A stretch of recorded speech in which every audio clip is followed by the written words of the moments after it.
Hello everyone. Today, we need a new blackboard for another classroom.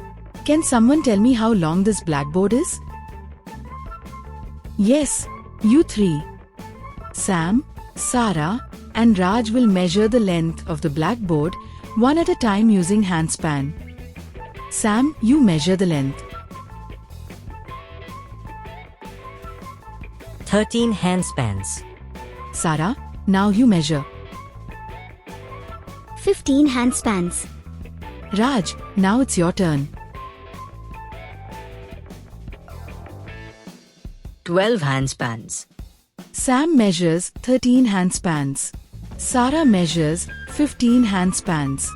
Raj measures 12 handspans. Why are the answers different? How can the same blackboard have 3 different lengths? Everyone used a different sized handspan. Sara's hand is the smallest, so 15 handspans. Sam's hand is medium, so 13 handspans. Raj's hand is the largest, so 12 handspans. An arm span is another non-standard unit we learned in grade 1, used for longer objects. Let's quickly recall the other non-standard units we learned in grade 1. A handspan, we just used it to measure the blackboard. A foot span, cubit, palm, a stretch or arm span. Since these units can be different for different people, we use standard units like centimeters and meters. Let's begin with a ruler marked in centimeters. A small ruler is not practical for measuring a large blackboard. For longer objects, we use a longer ruler or a measuring tape. For small objects, we measure in centimeters using a ruler. Measure the length of the pencil.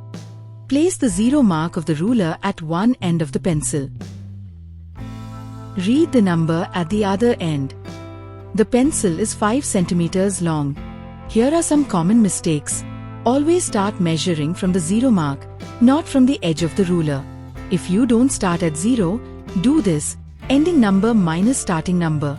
Here, the pencil starts at 2 centimeters and ends at 7 centimeters. 7 minus 2 equals 5. So, the pencil is 5 centimeters long. Do not measure from the edge of the ruler. See the visuals. Otherwise, your answer will be incorrect. Compare lengths using greater than, less than and is equal to signs.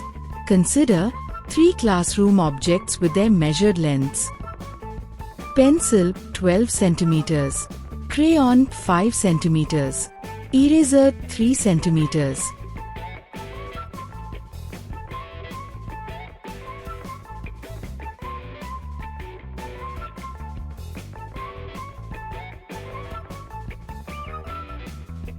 Compare the lengths of the 2 lines, one horizontal and the other vertical.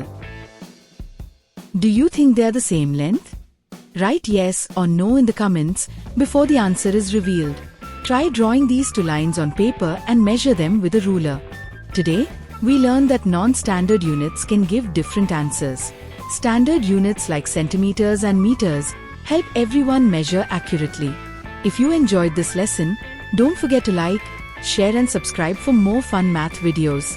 See you in the next lesson. Bye, take care.